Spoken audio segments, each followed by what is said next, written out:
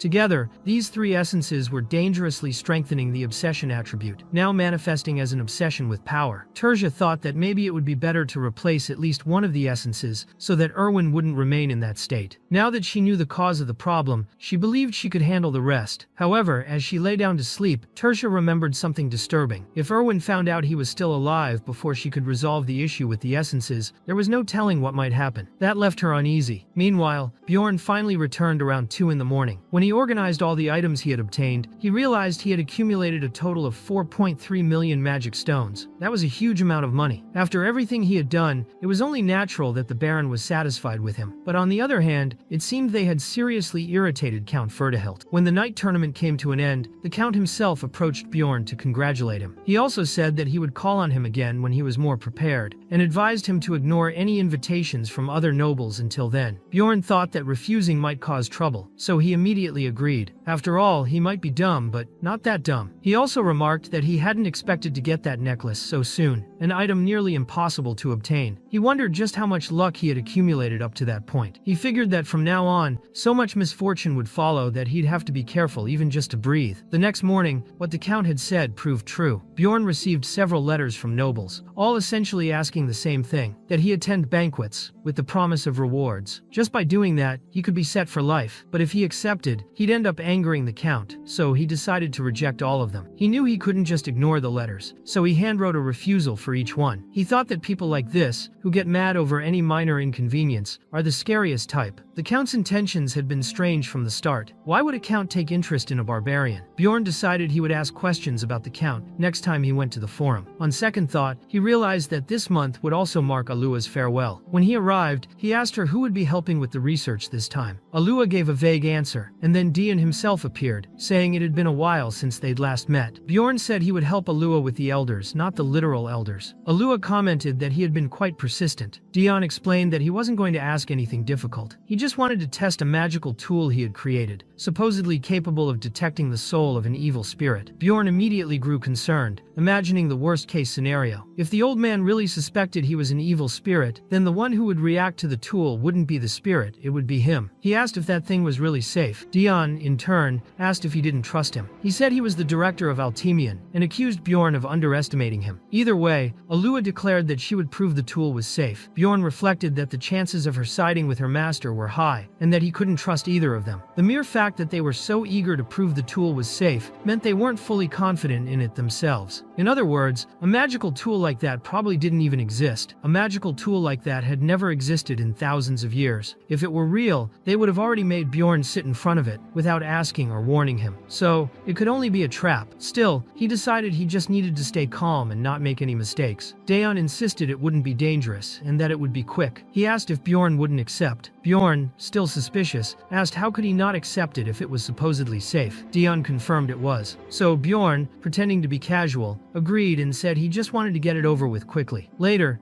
Dian and Alua spoke alone. He explained that it might seem strange, but it was just a regular chair, with no spells. Alua then asked if he really believed Bjorn was an evil spirit, and if that's why he was so suspicious of him. Dion admitted that he had thought so, but acknowledged that he was wrong. Alua said she understood her master's concerns, but asked why he had gone so far. If Bjorn really were an evil spirit, it should be the secret security department dealing with it, not him. Daeon, however, explained that if Bjorn were caught by the department, he would be killed. Alua was surprised and asked why. When Dian left, she began to wonder whether he had some reason for wanting to keep an evil spirit alive. It didn't make sense. What exactly was that old man planning? Later, Bjorn had stayed up all night. He was lying down in the morning, thinking about how terrifying that had been, but even so, he hadn't reacted badly or made any mistakes. Suddenly, Misha appeared above him. Bjorn said she had arrived at the perfect time, because he really needed her. But instead of something emotional, he just pulled Misha to help him sign a bunch of letters. Misha asked if he was sure it was okay to send those messages to nobles. Bjorn replied that it was enough. The message was direct. "I'm too busy. Find another barbarian, Bjorn." And that was that. Later, during the group meeting, just 10 days before the labyrinth would open, Hikarad declared that he wouldn't join the next expedition. He was afraid of a possible dimensional collapse, and he wasn't the only one thinking that. Lior commented that where there's smoke,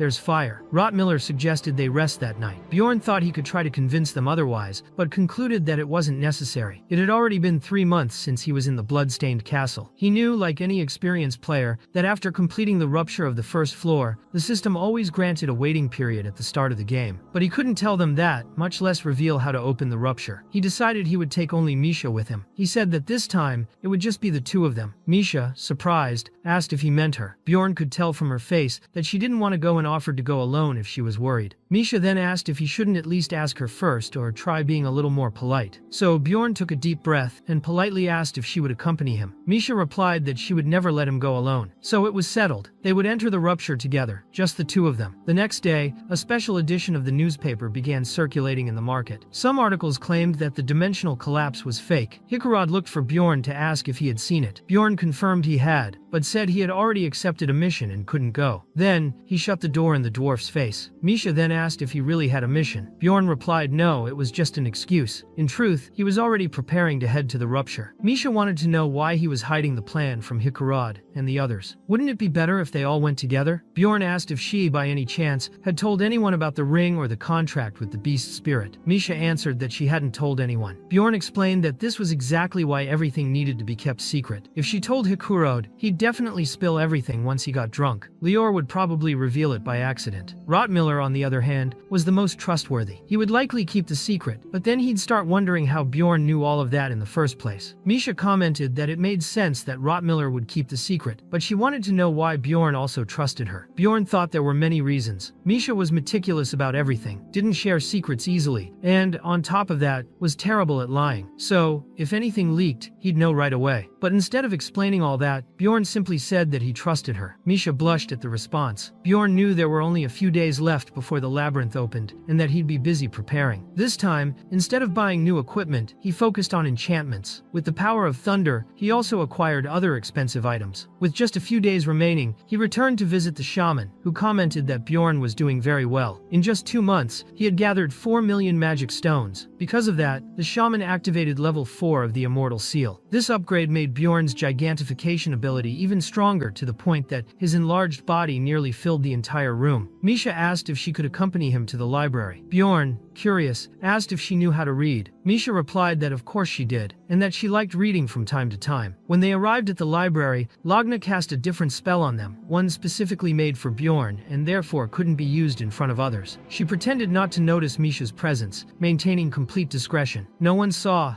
no one knew a thing. With 5 days left, Bjorn went back to help Alua, and as thanks, she gave him a pass to enter the magic tower. She knew he was a magnet for trouble and for bad luck. Finally, the day of the labyrinth opening arrived. New barbarians, fresh from the coming-of-age ceremony, showed up to thank Bjorn for his advice. He felt proud of the boys, thinking they were very polite. Hikarad commented that they must have had a good mentor like him. Bjorn replied that he had simply shown them the path they should follow, but left an important warning. They shouldn't trust anyone who acted too friendly. Hikarad replied that he didn't seem like a fool after all. He wasn't born yesterday. But Bjorn thought to himself that, actually, Hikarad did seem a bit foolish. Even so, he still trusted Rottmiller. When the others said they were heading into the labyrinth, Bjorn and Misha said they'd wait a bit, claiming they were expecting a client. Half an hour later, Misha asked if they weren't going in. Bjorn replied that they needed to wait. He was using his favorite trick, entering at the last moment, opening the portal to the second floor, and gaining 2 bonus experience points that way. Misha asked if it was really possible to use the stable dimension phenomenon like that. Bjorn admitted he didn't know how to explain it, he just used it. Misha said she felt a bit bad for Rottmiller. She figured he'd see this kind of shortcut as devaluing all of his hard work. It was the same feeling she had when using the ring. Bjorn agreed that could be true. If Rottmiller knew about that trick, he would probably think all his effort had been for nothing. After all, his dream was to open a portal with his own hands, through dedication and effort. He took his role as an explorer very seriously. However, Bjorn and Misha ended up in one of the worst possible places, the Stone Desert. Since it was a place Bjorn wanted to visit anyway, they returned to the first floor and headed east. 3 hours later, they were fighting a group of gnomes. Misha said that killing gnomes wasn't the problem. The hardest part was collecting the crystals. crystals. Bjorn thought that, if Lior were there, everything would be much easier. At that moment, Misha noticed another group approaching. Bjorn concluded that, since they had arrived so quickly, they were probably trying a speed run. The adventurers ran past them. Misha noticed that their gear was very good, and asked if they could also open portals like that. Bjorn replied yes, that there was no reason to be surprised. One day, they'd be at that level too. Misha said he was very ambitious. Bjorn asked if that was supposed to be an insult. Misha laughed and said, of course, not calling him a barbarian was like saying he was stylish and really cool. Bjorn got a little embarrassed and thought Misha could be a bit too blunt sometimes. 19 hours had already passed since the labyrinth opened, and once again, people were starting to pay a little too much attention to him and Misha, impressed by their equipment and presence. Bjorn even laughed, remembering the old days. He thought about everything he had been through before meeting Erwin, and then he wondered how she was doing. He knew she had a rich sister, so she was probably doing fine, but still, the curiosity hit hard. Bjorn was thinking that maybe it was a good idea to pay her a little visit when he noticed a man staring at him persistently. He could clearly feel the envy and greed in that look. It bothered him, and he approached, asking if the man had something to say or why he was staring so much. Misha, nearby, noticed the situation and asked why the man was acting like that, asking him to stop. At that moment, Bjorn thought they looked almost like a couple, but this was serious. The man's expression was really irritating him. Out of patience, Bjorn asked for his name. The man answered that his name was Hanst Ivan, but now he went by HS Tan. Bjorn, confused, asked if his given name wasn't Hans, and the man confirmed, saying he thought it was too common, so he changed it. Bjorn then warned him that from that moment on, he was forbidden from using his original name. He was to be known only as Hanst Ivan. Soon after, a tremor shook the labyrinth. Bjorn instantly recognized what it meant. A rift was about to open. Normally, this kind of phenomenon takes about 3 days to form naturally, but it was still the first day. That could only mean one thing. Someone had forced the rift open exactly the method Bjorn had intended to use. Maybe it had been a player, or perhaps a very intelligent person from that world. As they ran toward the rift, Bjorn realized there wasn't enough time for both of them to enter together. So, without hesitation, he picked Misha up in his arms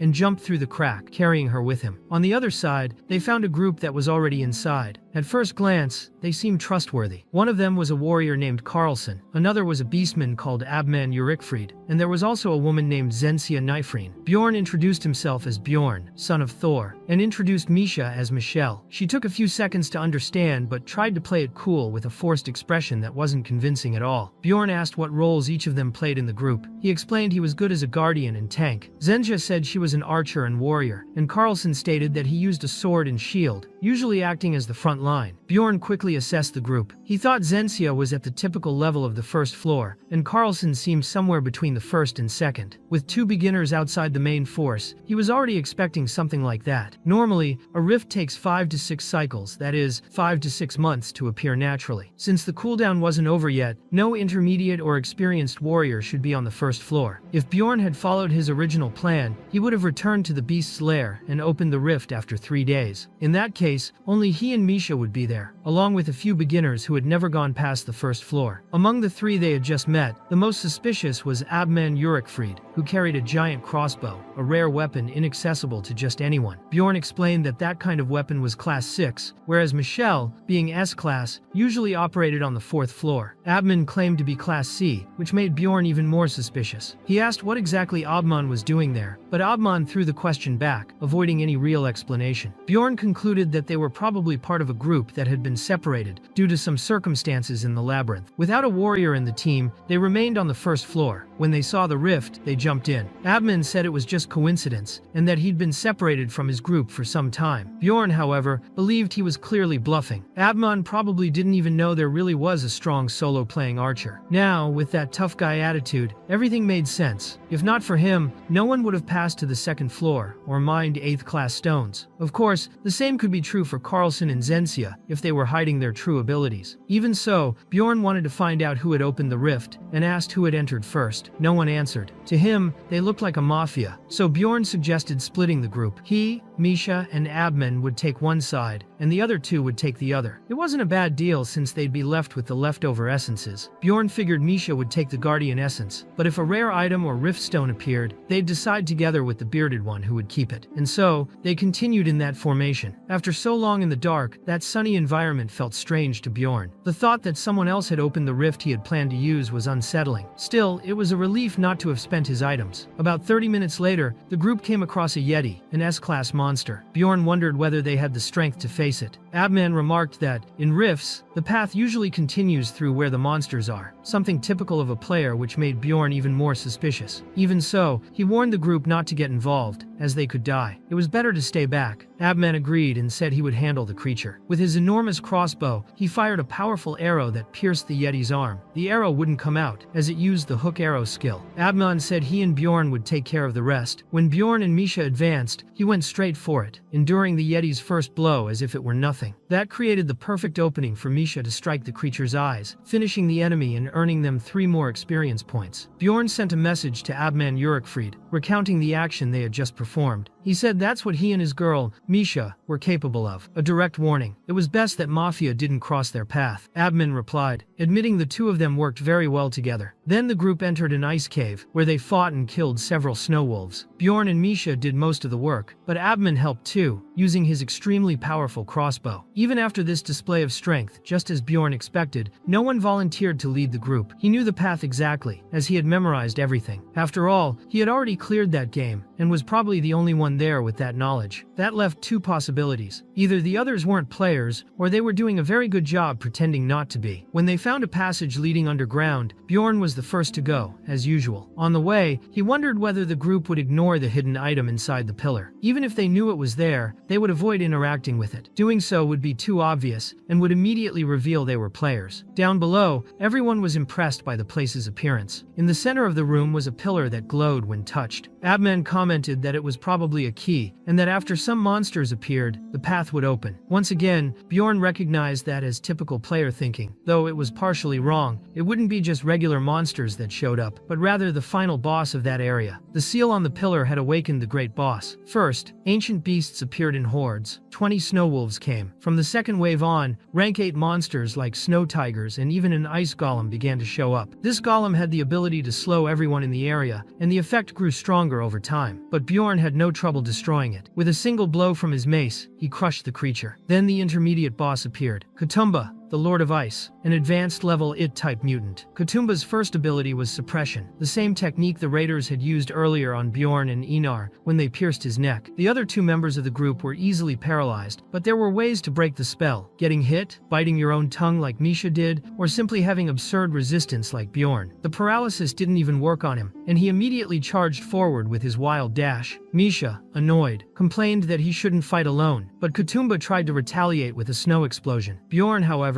charged right through the skill, feeling only a slight chill, and landed another powerful blow to the enemy's head. Katumba started taking a serious beating. Then Abman warned everyone to step aside. He activated the enhancement skill on his crossbow and loaded a special arrow, a dangerous material, an arrow imbued with magic. The shot was powerful enough to finish off Katumba and also eliminate nearby enemies in the blast radius. Misha, impressed, asked what kind of arrow that was. Bjorn had assumed Abman could only target one enemy at a time, but was surprised to see he could perform area attacks as well. Thanks to that, the 9th wave of monsters ended quickly, and the group obtained 2 essences at once, a stroke of great luck. Bjorn, however, didn't care about the Snow Wolf essence, and decided to keep the Yeti's essence. The 2 newcomers, Carlson and Zensia Nifreen, didn't even argue. Misha, on the other hand, was preparing to grow even stronger, but Bjorn was confused when he heard her say that. He asked what she meant after all. The essence was hers. Misha replied that she actually wanted the essence, but wanted to know how much it would cost her. Bjorn, surprised, wondered what kind of monster she thought he was. It was then explained that the Yeti's essence granted excellent attributes, plus 10 strength, plus 10 agility, plus 15 bone resistance, plus 25 cold resistance, and plus 15 ice affinity. It was an extremely useful essence for Misha, now that she held the power of the ancient ice beast. She also got lucky because the essence was blue. Passive effects don't change with color, but the active ability does, and the blue one had exactly the effect Bjorn hoped for. Ice concentration, which temporarily increases ice affinity. Misha kept insisting, asking how much he wanted for the essence. She was clearly worried about the price. Bjorn, on the other hand, found it amusing. He told her to relax. That kind of worry only made sense when you didn't know the person or were in a temporary group. but they knew each other. They were companions. Misha said it was nice to hear that. Then she took the essence. Bjorn, looking at the two newcomers, asked, "What about them? Didn't they want the other essence?" Carlson and Zensia Nifrin said, "No, neither of them would take the essence." Bjorn found it strange and wondered why two newbies would waste such a rare essence. Carlson explained that the Snow Wolf essence didn't match his style. He didn't know much about it, but figured it was rank 9. Bjorn found that suspicious at first, but the answer sounded convincing. Zensia explained that it was very expensive to erase an essence after using it and regretting it, and she didn't want to make the same mistake again. Bjorn remembered that Zensia used a sword, enchanted with the essence of a goblin archer. He thought that if either of them had taken the essence without thinking, he'd judge them as possible members of a mafia. But since neither took it, their answers seemed well thought out, and maybe they weren't as suspicious as he'd initially imagined. Suddenly, something attacked from above. It was the final boss of that place, Tarumbus,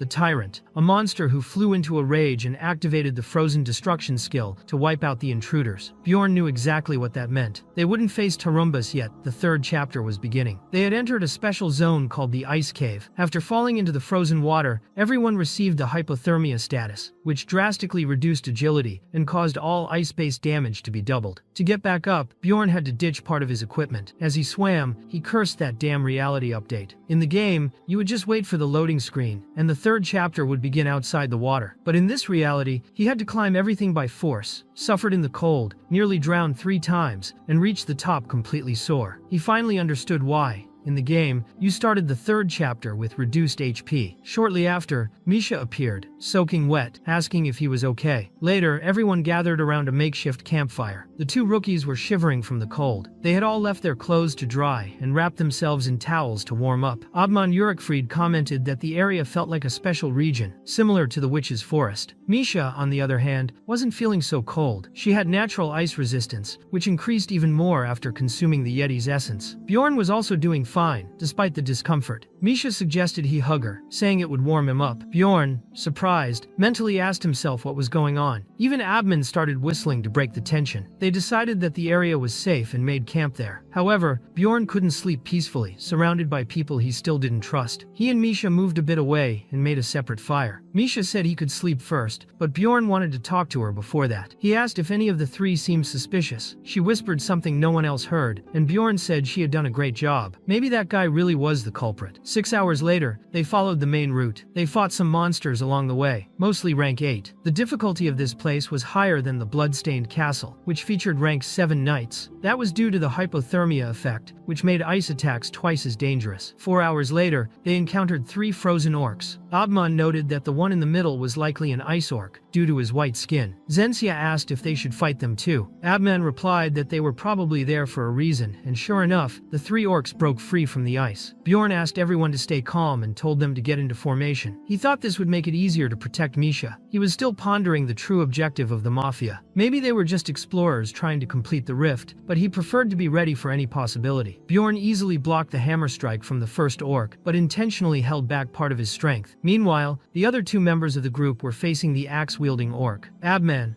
observing, asked why Misha didn't run in to help her beloved. Misha replied that someone could show up from behind, and besides, Bjorn wasn't her beloved. Abman said, "Not yet," and added that the newbies were useless. Then he acted. He used his beastman power and summoned the Iron Bear Iratum. Bjorn didn't expect Abman to be a summoner, and the bear finished the orc off with a blow. Bjorn decided it was time to end things before the Mafia made a move, so he went to plan B, pretend he had been hit. On purpose, he took a blow to the head from the orc, fell, and spat blood. Misha panicked, but it was all part of the act. Thanks to his reinforced helmet, his bone strength, and his regeneration, the hit was barely a scratch. It was time for his kitty to act. Carlson, worried, asked if he was okay and tried to help him, but the orc ended up being killed by an arrow fired by Abman. The last enemy, an orc shaman, attacked Abman and Misha directly. Abman dodged and once again used the dangerous substance, a magical arrow. Even though the orc created a metallic ice wall to defend itself, the arrow pierced the barrier and killed it too. Bjorn thought that at this rate, Abman Urikfried could kill all the enemies with just 3 arrows. But just when he thought his plan had failed, the Mafia finally revealed itself. Zensia Nifrin, who had been hiding her true power until now, activated a weapon switching skill, combined with Beast Step, an advanced stealth technique. With it, she pierced Abman's chest, thanking him sarcastically, saying that it was worth about 30 million stones. Bjorn thought, finally, they've made their move. It was time. At that moment, the summoning of the Iron Bear Iratum was cancelled. But of course, they were ready. Misha threw a vial directly at Zensia's head, while Bjorn charged at her with his wild dash. Zensia managed to dodge at the last second, but she was weakened and couldn't activate her stealth again. She had been hit by the witch's solvent lamp, which neutralized such abilities. Bjorn thought she'd been foolish. She should have stayed quiet after hiding her identity. If she hadn't mentioned the goblin archer's essence, he never would have suspected her stealth skills. It was many small clues that led him to believe Zensia was the raider. She already seemed to know the strategies and pretended to be innocent, while subtly pointing out all the key details. But what really made Bjorn realize the truth was what Misha had said. After they fell into the water, Zensia's scent changed. She used to smell like a beast's den. She still had dirt from the beast's lair stuck to her shoe, and to open that cave, you had to go through there. That could only mean Zensia was the one who opened the rift. With Zensia slowed down, Misha took the opportunity to strike. She nearly hit Zensia's face. Bjorn was already ready to crush her. With a single blow, he made her spit blood. He was surprised she had even survived. Then Zensia said something revealing. She called them all idiot NPCs. At that moment, Bjorn was certain she was a player, but that didn't change anything. She would die all the same. An axe-wielding orc tried to attack him from behind, but Bjorn simply ignored the blow. It was like a flick to his helmet. Zensia tried to escape when she saw that, but realized the way was blocked. Bjorn thought she loved bragging about being a player, but didn't even know the basics. When the orcs wake up, the cave ceiling collapses and blocks the exit. Then the orc attacked again. Bjorn, already annoyed, said not to kill the orc because that would open the way out. As she approached, Zensia tried to talk. She said it was all a misunderstanding, but Bjorn realized she just wanted to buy time. He knew her skill's cooldown was around 2 minutes. He easily blocked her strike and counterattacked, breaking her arm. He said that if it was a misunderstanding, she should explain herself. Zensia replied that she doubted he would believe her, but Bjorn interrupted her with a violent punch to the face. He thought she must have assumed he was an idiot. Later, Bjorn took all her equipment. It wasn't bad, some parts would be useful for Misha. Now that Zensia was disarmed, they could talk. Bjorn wanted her to use her weapon switching ability, so he broke the bones in her body until he succeeded. Then he asked why she had attacked them. Zensia said the guild knew about her. She was trying to prevent an information leak. Bjorn asked if she planned to kill anyone she came across. He wanted to know why she had opened the rift. Zensia said she had heard that an item called Heart of Ice had appeared there. She claimed she didn't want to kill anyone. She asked how Bjorn was so sure that it was her who had opened the rift. At that moment, Bjorn realized he had said too much. She asked if he was also a player. Bjorn answered by asking if she was an evil spirit. Zensia begged for mercy. She said she just wanted to go home, that she had survived so far by believing everyone else was an NPC. If she had known they were players, she never would have done it. She pleaded for them not to kill each other. She screamed at him to respond, but Bjorn was thinking about how surprisingly calm his heart felt. He felt no remorse, no sorrow. Then he said she was an evil spirit. And so, Bjorn killed a player for the first time. Whether it was easy or hard, whether he felt excitement or fear upon seeing the blood, none of that mattered. It was something that had to be done. Misha, very worried, was looking for him, asking where he was. Meanwhile, Carlson was calling for help, getting beaten badly by the ice orc. Bjorn said he could handle it now. He told Misha to use her new ability. She activated her enhancement along with concentrated frost, boosting her ice affinity. With that, she easily froze the orc's axe-wielding hand. Bjorn knew that ice affinity didn't just deal more damage, it also prevented bleeding and disrupted regeneration. Depending on the enemy, it was extremely useful, but most importantly, it limited the enemy's movements. The freeze was restricted to the orc's wrist due to his high resistance to ice. On a normal monster, it would have frozen the entire arm up to the elbow. Bjorn then gave Misha the final instruction. Aim for the back of the neck this time. Misha's attack was strong enough to paralyze the orc, even though he didn't die immediately. Then Bjorn approached and said it was time to face the boss. The moment he finished off the orc, the tyrant Tarumbas burst through the ceiling in a brutal entrance. Bjorn knew that enemy well. It was an enlarged version of a regular lycanthrope, about 1.5 times bigger, with stats twice as high. It wielded an ice club that intensified hypothermia damage. Even so, Bjorn believed he could finish the fight in 10 seconds. He easily blocked the creature's attack and, with his bare hands, ingested a scroll along with a thunder herb. Electricity surged through his body and struck the tyrant with such force that it paralyzed him. Despite the physical resistance, Misha threw more thunder bombs, completely burning the monster. Bjorn knew the tyrant had a weakness to electric attacks. Within 3 seconds, it was already down. After that, the two of them beat it until it finally died. That reminded Bjorn of the times he used to beat up death demons alongside Einar. Those were good times. With the end of the battle, the tyrant dropped its essence. That was rare within a rift, but the chances increased in specific situations like that one. Misha hesitated for a moment, but Bjorn gently pushed her to grab the essence before it disappeared. She managed to capture the guardian lycanthrope's essence. When everything was over, Abman was still lying on the ground,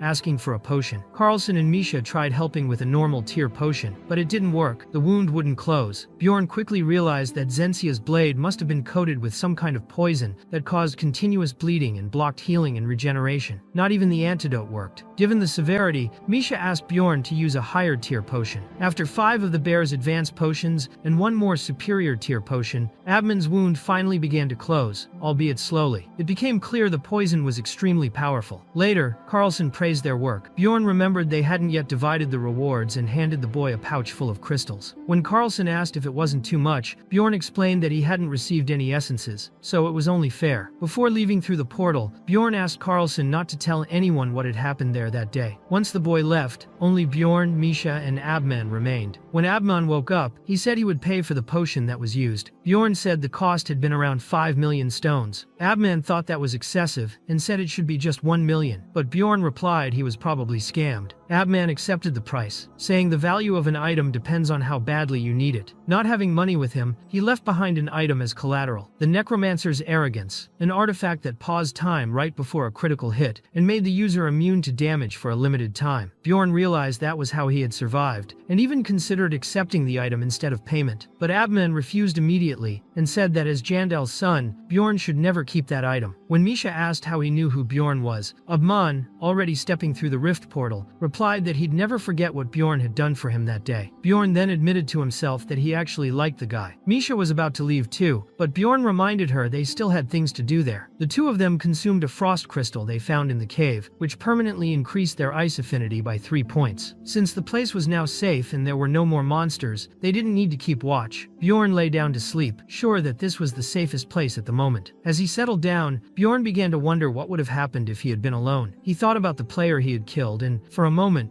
wished her eyes would open again. He felt disappointed in himself. Even after everything, he had been greedy. He thought he could immediately raise his spiritual seal to level 6, but upon seeing Abman lying there, he decided to help him. He poured potions over his wounds because he didn't want to let someone die, especially someone he might work with in the future. He then reflected on how things would have gone if Misha hadn't been with him, and when she asked what he was thinking about so deeply, Bjorn just called her to lie beside him, saying it was cold. Misha asked if he really wanted that, and so, under a starry sky, with the cold wind blowing and the warmth of the fire surrounding them, the two slept. They did nothing but rest, and this time, Bjorn actually slept. On the 3rd day, they returned to the crystal cave. Misha was testing her new equipment, the ones she had taken from the dead woman. She praised the sword, saying it was excellent. Bjorn remarked that it must be a numbered item. When she said it was too expensive, she bowed to the barbarian in gratitude. He told her he hadn't yet decided whether he'd sell it or not, so she could use it for now. In truth, he thought he'd never take it away from her. He wondered why she seemed to think he'd have that kind of prejudice. Misha continued killing wolves effortlessly, as if they were nothing, even making skewers with their bodies. Then she asked when they would move on to the 2nd floor. Bjorn said that before anything else, Misha needed to get used to the sword. After a few hours of training, she commented that she felt pretty well adapted already. Still, she asked more out of conscience if he wasn't just making her fight out of laziness. Bjorn asked if she was doubting him, but deep down he was proud. He hadn't expected them to obtain such a powerful guardian essence. The lycanthrope's essence was as good as that of a yeti. The penetration skill was essential for a swordsman, and the passive effect of the essence was also very effective. Over time, it would become even more useful, especially because it synergized well with concentrated frost from the yeti. It significantly increased damage from consecutive strikes and could eventually grant a skill that broke any crowd control effect. Bjorn recommended she use frozen destruction right after concentrated frost, since it would deal a lot of damage. From there, it was just a matter of charging into enemies. Even so, Misha was already so strong she could kill monsters with a single blow. Seeing that, Bjorn admitted there wasn't much else to do. He said they could test all of this on the 2nd floor. Misha wanted to confirm whether he truly expected her to keep doing the same there. Bjorn answered no, but before he could continue, Misha finished the sentence for him, saying she already knew what he would say. The easiest path is always the slowest. Even so, she agreed to keep going, and Bjorn wondered why she was so excited. Was she just happy to have anticipated his words? Maybe she'd calm down if he just pretended to lose an argument. And that's how he ended up learning a new manipulation tactic used by Misha. Shortly after, the crystals around them turned red. Misha noticed right away, and grew alert. Someone had summoned the Floor Lord. She seemed concerned, maybe still carrying the trauma from when they fought Ryakus. Bjorn tried to reassure her. He explained that the first floor lord was pretty calm, nothing like the third floor one. Besides, it could only be summoned if 3 days had already passed, and if there were more than 5 people together in one place. Even then, it was only a possibility. The floor's gate wouldn't close upon summoning, and regional monsters didn't change. Unlike Ryakus, who slaughtered everything, this lord would simply disappear silently if the raid failed. Misha understood but wanted to know who would do such a thing. It was common sense not to group with more than 5 people on that floor. Bjorn suggested maybe someone had done it on purpose, possibly a clan trying to defeat the lord. Maybe even the guy who had bought his tutorial on the forum. If it was really him, then the guy was incredibly impatient. Soon after, they proceeded to the second floor, known as the Land of the Dead. Bjorn could hardly believe it had taken almost an entire day to get there. Without Rottmiller, everything had gone slower. He remarked that it had been a while since he had been in that place. He remembered destroying skeletons, hunting death demons, and even running into dangerous raiders with excitement. It was true, he didn't really like that place. Misha didn't like it either. She preferred the stone desert. This floor was more complicated, full of surprises. Even so, Bjorn chose that path because it was the most direct way to the third floor. They just had to move in a straight line. Since it was only the two of them, they could even summon a Death Knight, a 6th rank monster, which also showed just how strong Misha had become. It would be a good challenge and yield some experience. Later, they encountered several death demons. Bjorn charged in, and Misha tested her consecutive strikes. In a short time, Bjorn blocked enemy blows while Misha froze half of them and sliced them in two. The remaining enemies used Call of the Dead, surrounding Bjorn with zombies. They tried to bite him, but broke their own teeth. The bites were nothing, his wound had already healed. Even so, Misha grew worried, and he told her to stay focused on the fight. He thought that once she leveled up, she might no longer see him as just a barbarian. After that, they kept heading north while Bjorn continued training Misha. She started understanding the amount of damage needed to trigger hypothermia, which was different from freezing. Along the way, they ran into a wolf chimera that had a crowd control ability. That was when Misha used her fortitude for the first time, and Bjorn warned her that it consumed a lot of mana. It should only be used in necessary situations. Misha replied by asking if he thought she was a child, but shortly afterward, she was completely drained from overusing the skill. Bjorn concluded that she needed to learn how to better manage her mana, and recommended that next time she be wiser with her usage. As time passed, Bjorn and Misha were now camping on the second floor. During his night patrol, Bjorn heard voices in the distance. He realized another group had set up camp nearby without knowing they were there. Since it was almost time to wake Misha up so they could depart, Bjorn stayed alert. The voices sounded like they were mocking someone. They joked about a barbarian bastard sleeping around there, as if he didn't care about anything. Said he slept so deeply he wouldn't notice if they tore out his heart. They even joked about mages liking fresh ingredients. That was when Bjorn realized he couldn't ignore the situation. It became clear that there was a young barbarian in that group, lying among hyenas disguised as allies. That deeply bothered Bjorn. He remembered the few survivors of the barbarian coming-of-age ceremony. Less than a third were still alive, and the monsters weren't the only ones to blame. Bjorn acknowledged that the greatest danger sometimes came from other humans. Based on what he had heard, he realized that those adventurers wouldn't do anything that night, but still, he needed to act. Wiping them all out would be the fastest and safest solution, but not the smartest. There was a better choice, especially thinking about that young barbarian's future. So, he decided to wake Misha, and said they needed to move. Meanwhile, most of the adventurer group was asleep, with only one guard on watch. Bjorn emerged from the darkness and let out a loud roar, waking everyone at once. The guard was startled and warned everyone not to get any closer. He also told Louise to wake the barbarian. When the young man got up, still sleepy, he thought they were under attack by monsters. Louise explained that they weren't monsters, they were explorers. The young man asked why he'd been woken up then, since he was sleeping so well. But Louise insisted, saying he had warned him before. Explorers could be just as dangerous as monsters. That's when the young barbarian noticed there was another of his kind present. Bjorn confirmed with a gesture, and the two exchanged the traditional barbarian greeting. The young man introduced himself as Karen, son of Tarson, and Bjorn replied in kind, saying he was son of Jandel. That caught the group's attention. Many wondered what the barbarians were planning. Misha, for her part, knew Bjorn was just putting on an act, but still chose to keep some distance. She felt a bit uneasy. Karen, one of the group members, ordered everyone to lower their weapons, and remarked that Bjorn looked like a dangerous explorer. Bjorn agreed, keeping up the persona. When the watchman referred to him simply as Barbarian, he made a point to correct him. "I'm Bjorn, son of Jandel." When addressed by his first name, he corrected them again, saying they weren't close enough for that kind of familiarity. He insisted they call him only by his full name. That irritated the group, but Bjorn knew exactly what he was doing. One of the explorers tried to end the situation situation by suggesting that Bjorn, son of Jandil, and Misha should just move along. He said they were only resting, but Bjorn replied that was perfect. They were also looking for a place to rest. He proposed they share the camp as nighttime companions. He could tell his plan to provoke the group was working. A man with a hammer protested, saying it was normal to only camp with people you could trust. Bjorn countered, asking if they really thought it wise to waste a chance to rest more comfortably. He explained that if they were smart, they'd split the watch shifts. 4 people on guard, with 2 resting, would let everyone get more sleep. Karen thought it was a great idea, and admitted he'd never thought of it like that. The group started to realize it wasn't so absurd to have a conversation with barbarians. The same man with the hammer noticed Misha, and was surprised by her beauty. He asked her what she thought of the idea. Misha answered politely, saying she wasn't sure. She remarked that, since they had a barbarian in the group, maybe they weren't so bad. But inside, she just wanted to punch that guy in the face. She was only being polite out of manners. She also made up a story that Bjorn had lost his weapon, so he couldn't take the first watch. Bjorn played along and said a monster had taken it during a fight. Karen tried to cheer him up, saying he still had his fists, and another explorer added that things like that happened. In the end, the group accepted that they could all spend the night together at the same camp, albeit with some distrust. It was clear something was being plotted. The first ones to sleep that night were the 2 barbarians and Misha. Even so, Misha whispered a few words to Bjorn, asking if all of this was really necessary. But Bjorn firmly told her to stay quiet and promised that, after this, he'd do anything for her. On the other side, the other explorers started approaching with hostile intentions. Bjorn noticed the movement. He saw 2 of them sneaking in from the flanks and another getting close to Karen. Everything indicated they were planning to strike all at once, with a swift and treacherous ambush. At that moment, Bjorn got up calmly, pretending to have simply woken up. He yawned,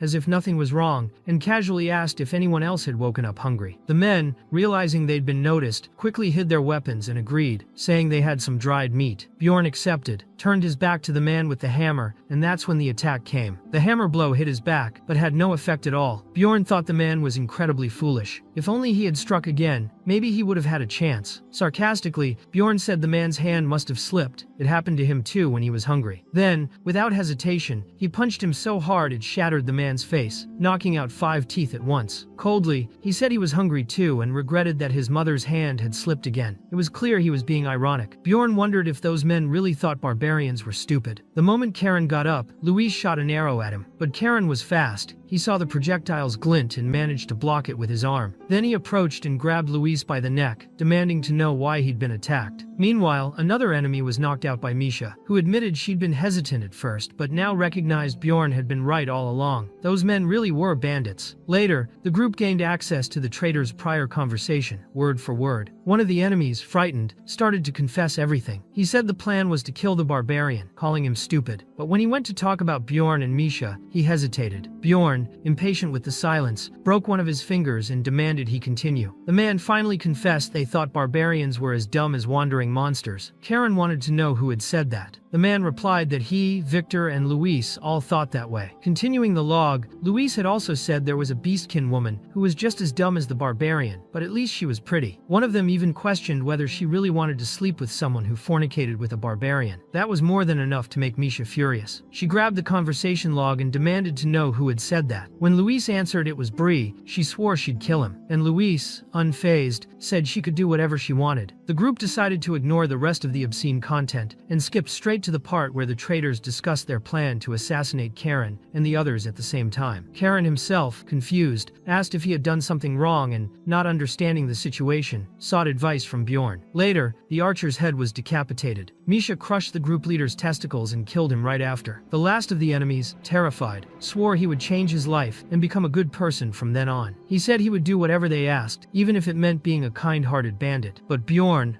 with a merciless gaze, snapped his neck. For people like that, there was no other answer. Afterwards, Karen treated himself with a potion, but deliberately left a visible scar. Among barbarians, scars are like medals, reminders of past mistakes and sources of strength. Bjorn told Karen he could take whatever equipment he wanted, since he had killed one of the traders himself. Karen picked a few items, including a hammer, saying he would use it when the axe wasn't enough. Bjorn approved of the choice. For him, wielding 2 weapons was the true way of the barbarian. The group continued to accompany Karen to the first floor, When they reached the southern portal of the Crystal Cave, Bjorn formally introduced himself as Little Valken. Karen was impressed. He said it was an honor to meet him, and that he would accept the equipment, sell it, and grow stronger. Bjorn emphasized not to forget that. The stronger he became, the easier it would be for younger warriors to survive. Karen agreed, saying he would do it for the sake of his own people. Bjorn knew that barbarians were currently among the weakest, but they also had tremendous potential. The problem was that, when isolated, they became easy targets and died too young. But if they united, if more skilled barbarians emerged, they could start a new generation and regain the power of their race. Whether he liked it or not, Bjorn was now a barbarian. If his people's influence grew, he too would benefit. The mages were proof of that. Without the magic tower, they wouldn't be so arrogant. He knew he was doing little, but maybe this was the beginning of a major change. So he advised Karen to always form parties with at least one member of another race. Over time, he gave many pieces of advice, and Karen underwent a true transformation, becoming a full-fledged psychopath and grateful for it. He said that from now on, he would hide his axe, use it as a strategy, and only choose humans as night companions. If any of them revealed their true colors, he would kill them. When Bjorn looked into Karen's eyes, he knew that anyone who messed with him was doomed. 2 days later, back in the land of the dead, Bjorn wondered whether he should give up on the Death Knight. Misha, noticing his frustration, tried to cheer him up. She explained there was a theory. If someone raised a powerful tombstone, the Death Knight would be summoned on the 7th day. But not all books were reliable. Then she invited him to leave the library.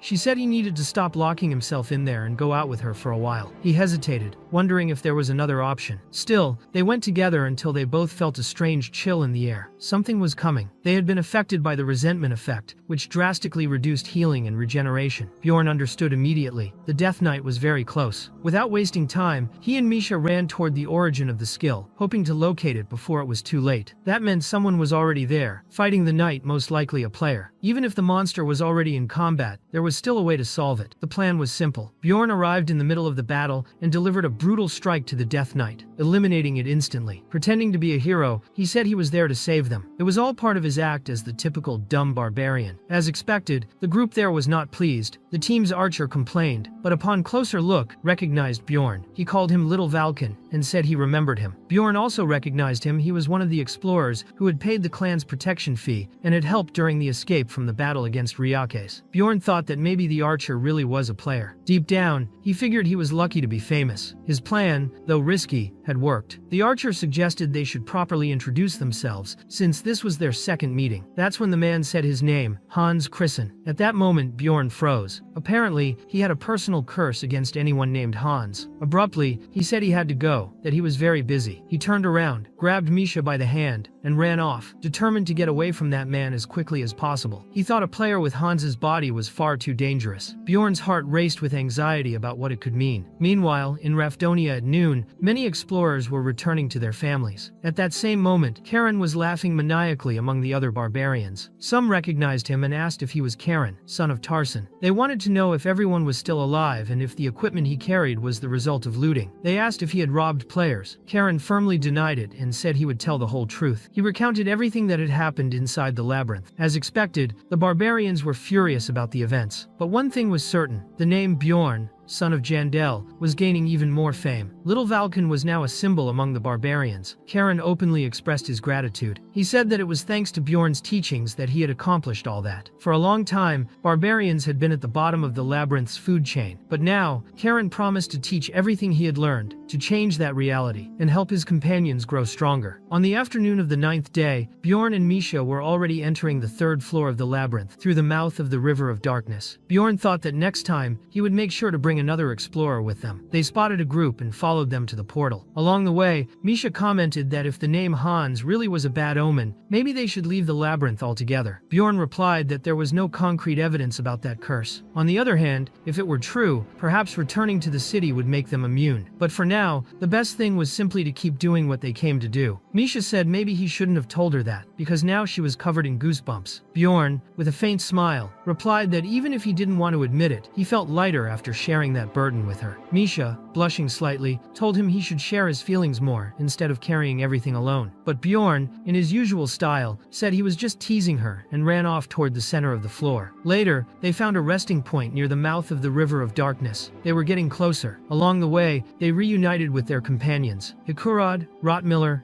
and Lior. Hikurad asked where the request Bjorn had picked up was. Bjorn replied that he left it back on the first floor and returned to the city afterward. He assumed the group would stay on the second floor longer. Hikurad explained that they had already taken care of their business there and were now holding a new request as a precaution. This new job involved dealing with a particularly ugly creature, but they managed to complete it successfully. Less than 3 days later, Lior remarked that even his spells were working, as if they had become some kind of good luck charm. Rotmiller said it was all thanks to Bjorn. It seemed luck followed him wherever he went. Bjorn was skeptical, thinking it was just nonsense. But then he wondered, why not go to the fourth floor already? The group agreed. They said it would be a shame not to push forward. So everyone decided to head to the fourth floor. After a 3-day journey, they finally arrived. Bjorn praised Rotmiller for the excellent work, but before they stepped into the portal, Bjorn heard a voice. It sounded like Erwin's voice. He hesitated. He thought it couldn't be her. The place was huge. Maybe it was just his imagination. Even so, it unsettled him. Bjorn was distracted, but was quickly called back to action. The reason was simple. They had entered the Sky Tower, a place where monsters spawn as soon as explorers step onto the floor. And this time, it wasn't just a few. Chaos broke out as shaman orcs, stone golems, living armors, and other dangerous creatures appeared all at once. One of those living armors was easily overwhelming Hikurad, putting him at a disadvantage. But Bjorn intervened and brought the enemy down with a direct strike. The group had already dealt with the other monsters when this happened. Hikurad was confused, wondering if it was supposed to be that easy. With quick progress, they cleared several trials until finally reaching a crossroads with 4 different paths. Lior reminded them that time was limited and that they needed to finish the tower as soon as possible. Misha commented that the lower floors didn't offer that many rewards anyway. So Bjorn suggested a more strategic choice: to take the Stairs of Wisdom, a path that required at least one observant explorer, since the routes were full of traps and complex structures. Rotmiller asked everyone to stay close to him. Meanwhile, Bjorn reflected silently. He wondered what might have happened if they had chosen a different path. Maybe fate wouldn't have been so cruel. Maybe they could have avoided what was coming. Going back a bit, they had crossed through the paths of wisdom, courage, and knowledge, repeating the cycle until reaching the 20th floor. That's where they encountered a troll, a rank 5 creature known as one of the hardest to fight. Misha was surprised and asked why that monster was there. Bjorn thought the same. It was rare to see something like that in the Sky Tower. In all his 10 years playing Dangel and Stone, he had only encountered monsters of that level 7 times, and only after the 100th floor. He was convinced the troll's appearance was the result of the Hans effect. Knowing there was no time to hesitate, Bjorn told the group to regroup. He charged in with his wild burst skill, aiming directly at the troll. The monster struck back with full force against Hikurod's shield, nearly making him drop it. Bjorn then stepped in, using his own physical strength to help block, applying resistance, pushbacks, and impact absorption. Even so, a single punch from the troll was enough to shatter Bjorn's shield, forcing him to activate his emergency restoration. He scolded himself, remembering he had warned them to replace that weak shield. Still, he kept striking the troll with force, though it was clear the creature wasn't taking any real damage. Bjorn knew the others would have to deal the actual damage. Lior and Rotmiller prepared ranged spells and attacks, but the troll easily interrupted Lior's spell. Meanwhile, Misha managed to land her daggers, cutting through the troll's thick skin. Her freezing skill should have reduced its regeneration, but the effect was minimal. Lior warned that it would be better to retreat. He said they wouldn't be able to beat the monster like that, but Bjorn firmly replied there was no way to escape that place. He remembered the last time he had faced a rank C monster. Back then, he had a rank C+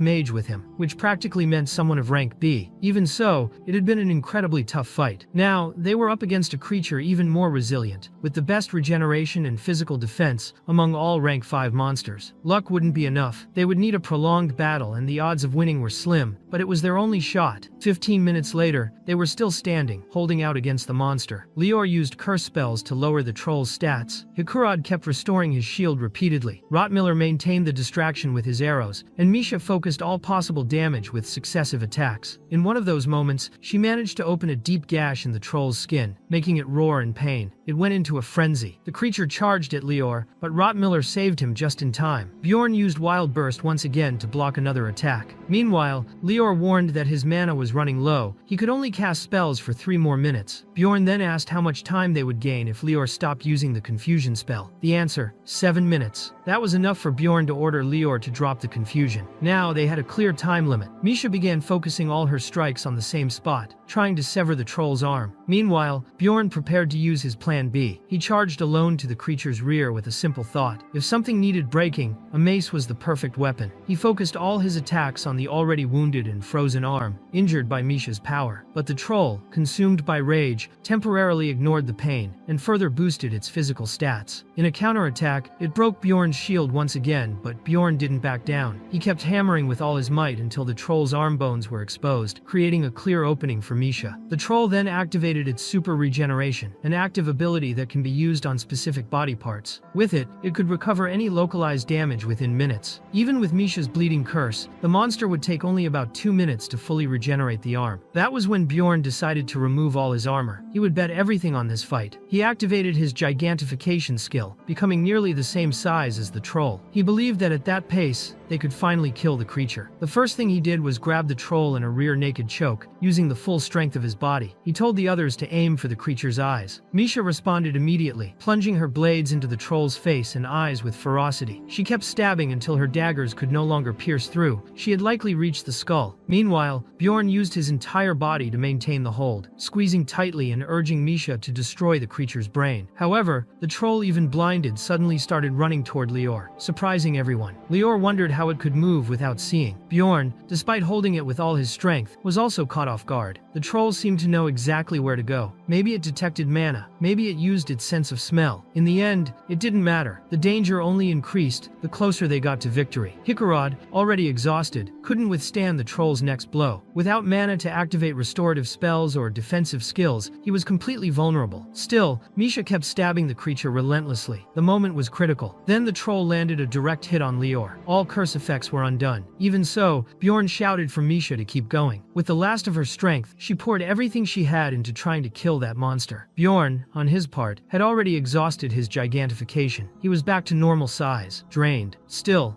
the troll remained standing, but before it could land the final blow on Bjorn, it collapsed dead. After all that effort, all they received was a simple magic crystal. No essence. No special reward. That made Bjorn face a harsh reality. This wasn't a dream or a game. The decisions he had made that day, and how Lior got hurt because of them, were now right in front of his eyes. Everyone was exhausted and injured. Luckily, Rottmiller had only suffered a leg wound, and Hikurad had just fainted. But Lior was the real problem. Misha, desperate, asked what they should do. He wasn't responding. Bjorn pushed the others aside and poured a high-grade potion directly into Lior's mouth. He knew that Lior, being a fragile human mage, had an extremely sensitive body. His spine had been broken in 2 places. His legs were shattered. The internal damage must have been severe. Bjorn blamed himself for having used the superior potion earlier in the ice cavern. Now, that decision felt trivial compared to the gravity of the situation. But Rottmiller revealed that he had bought another superior potion just in case, and that was the one they used. Later, Lior was lying down, apparently a bit better. Misha was crying hard, but Bjorn reminded everyone that no one had died. No matter how shaken they were still alive. Even so, something deeply disturbed Bjorn. They hadn't survived because of a well-executed plan. It wasn't due to brilliant decisions. The truth was they got lucky. And now he truly understood what it meant to live as an explorer in that world. Luck like that wouldn't last forever. Hikurad tried to lighten the mood by saying that, in the end, they did it. Rottmiller added that they had survived the troll. He even promised to donate something to the temple he attended once they got back. Bjorn, however, apologized. He said he hadn't expected the troll to act like that in the end. But Hikurad replied that it wasn't his fault. If it weren't for Bjorn, the monster would still be alive. Rottmiller reinforced that Bjorn had made many right decisions. He didn't have to carry that weight alone. Then, Lior, very weak, slowly regained consciousness. He asked if everyone was okay. Misha replied yes, except for him, and told him not to move. Even injured, with a broken spine and covered in blood, Lior managed to laugh. Hikurad joked that no one would believe their story. Who would think a group like theirs had killed a troll? Misha, meanwhile, admitted feeling a bit frustrated. No essence, no valuable item, just a crystal. Rottmiller,